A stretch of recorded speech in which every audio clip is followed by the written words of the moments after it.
Hi guys. Uh, Today is Saturday. We have a big storm tomorrow. Uh, Meron kaming siguro mga 19 inches. Ilang inches tayo bukas, Dad? Sa snow? Ilang foot? Ha? Ilang inches tayo? 2 feet inches kami bukas. Kami ni Daddy walking to the city.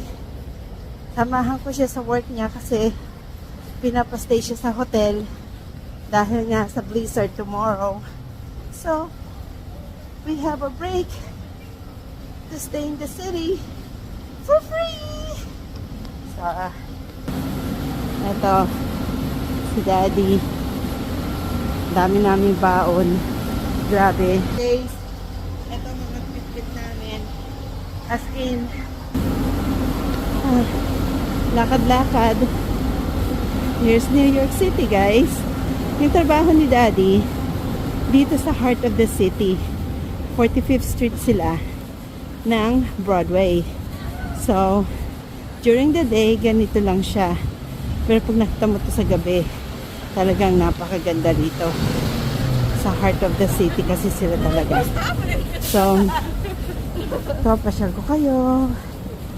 Dito lang muna tayo.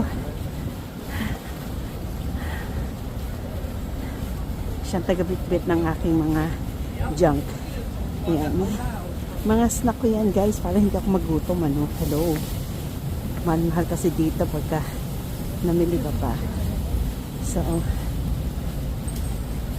here's the hotel. Malapit na. Nasa 45th si Daddy. Bumaba kami ng 47th. So, we have 2 blocks away. So, yun ang mga pub. Ganyan. There's really a good sculpture dito sa city. Mga building talagang, look at that. Old-fashioned. Ang mga building namin, talagang sculpture niya is really good, diba? So, yan. Lalakad muna tayo. Malapit din si Daddy yung makita mo yung Marriott Hotel. Malapit na siya doon. Guys, super lamig talaga. As in. Hindi ba halata sa akin, diba? Super lamig. Talagang kailangan kang magbalot kasi kita nyo? Umuusok. So, next time na lang ulit.